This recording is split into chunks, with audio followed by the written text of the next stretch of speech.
Oh, boy, is it long past time for another review of Space 1999. Yeah, well, you finished the first season. That's right, Lefty. So I finally found time to watch the first episode of the second season. And I've heard people who are actually quite fond of the series said, yeah, the second series either was not as good as the first or just complete crap. Oh, my God. Yeah. And I can kind of sort of see why. Well, what happened? Well, they start off with the moon got caught in a space warp, which probably could have been a cool thing to initially start off with instead of just a nuclear explosion or whatnot. But anyway, it pushes them further. They suffer a lot of damage. And they're okay, but their life support systems are badly damaged, and they don't have enough, what was it, titanium or something like that, to do the repairs. So the Koenig sends out an Eagle, their shuttle, to go see if they can scrounge up some supplies for a nearby star system. So they go there, they find this planet that's just ravaged by volcanoes and whatnot. And they go in and, oh no, something happens, and there's this green ball that eventually drags in the alpha base and everything, and they've got to investigate what happened to their initial crew. Koenig and Dr. Russell, they go down there. I'm really losing track of what all happened. Yeah, you're terrible at this. Well, it just didn't have much of an impact. The cool thing about it is they find this sort of graveyard of spaceships, which is interesting. And ultimately, what's happened is Brian Blessed is the villain here. Oh, my God. Yeah, he gets a lot of crap as being kind of over the top and whatnot, although I'll stand by, he did a fantastic performance as Caesar Augustus and I, Claudius, which is an amazing series. You need to check it out. He does very well in that. A lot of people just know him as, Voltan from the Flash Gordon movie, or I forget the name of the character in Doctor Who and all that. But anyway, who ends up with Perry, apparently. Yeah. So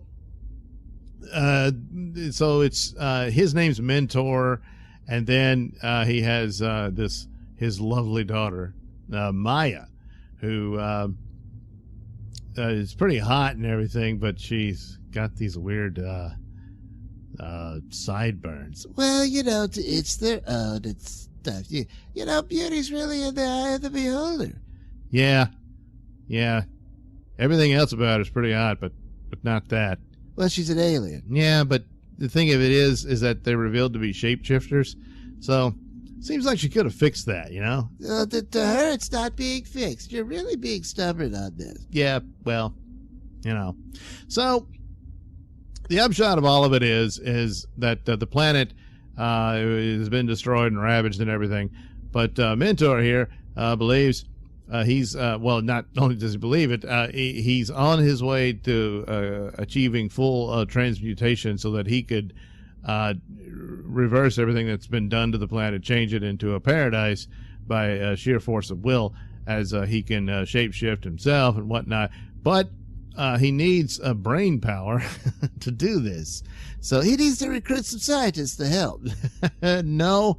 The reason there's a graveyard of ships out there is because he's been luring people to the planet so that he can drain all their brain power into his machine that's going to achieve this, psychokinesis, I don't know what you call it, ability to transform matter into whatever form he wants it to be in order to restore his world.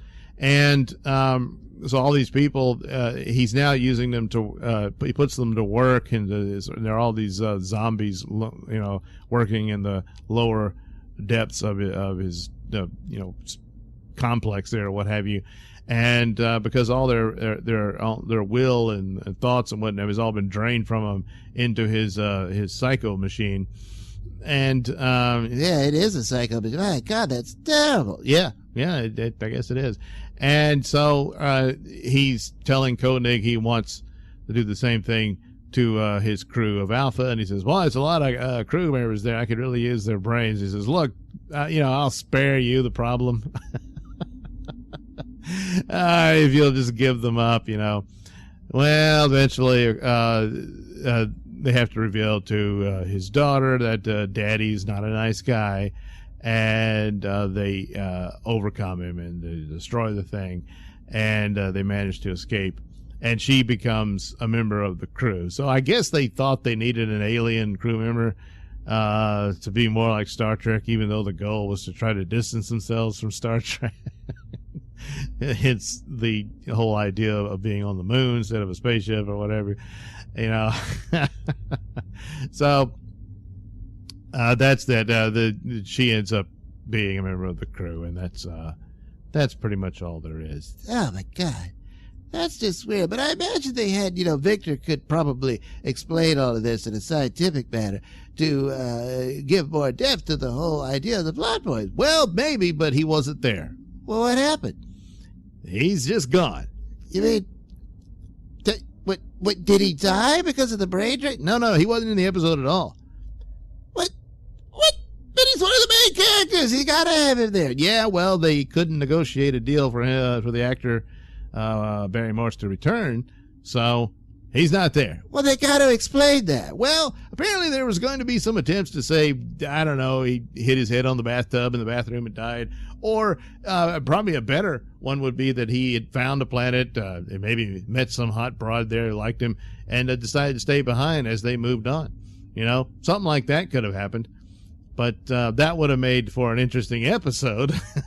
Couldn't do it, so they just ignore it. That's stupid. Yeah, it is. For a character like that had held a pretty significant place in the show, it stands to reason that they would at least make some mention of what became of him.